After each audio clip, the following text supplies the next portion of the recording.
Nous disons que nous sommes à un carrefour historique de maladies non transmissibles, et en particulier des cancers féminins. Aujourd'hui, les cancers féminins, le cancer du col de l'utérus, le cancer du sein sont parmi les premiers cancers au monde et au Togo, et parmi les premières causes de mortalité également. Donc il est important pour nous de venir voir les mannequins pour leur parler de ces deux types de cancers.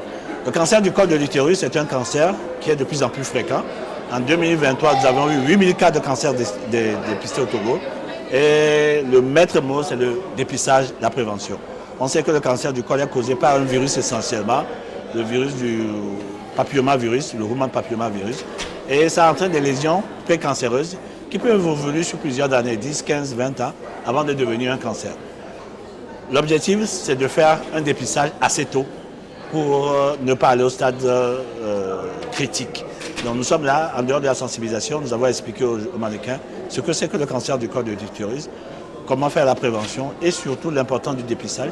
Et nous avons amené une équipe de sages-femmes pour le dépistage gratuit à ces mannequins afin de savoir si on a des lésions précancéreuses. Et en cas de lésions précancéreuses, il y a un traitement facile qui est mis en place par les autorités et qui permet de traiter.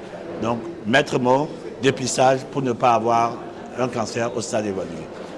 Le cancer du sein également est une problématique aujourd'hui. Nous avons demandé aux mannequins, nous les avons formés sur l'autopalpation du sein. On se réveille le matin, on fait son autopalpation. On sait quand il y a une boule, quand on a un souci, on va consulter. Et dès qu'on a un petit doute par rapport au sein, il ne faut pas rester à la maison, il ne faut pas utiliser des méthodes non conventionnelles pour essayer de se traiter. Il faut venir dans nos hôpitaux, il faut faire des consultations et faire un bilan pour se dépister parce que le cancer du sein également est en augmentation. Et comme nous le disons, il faut que tous les seins se fassent dépister.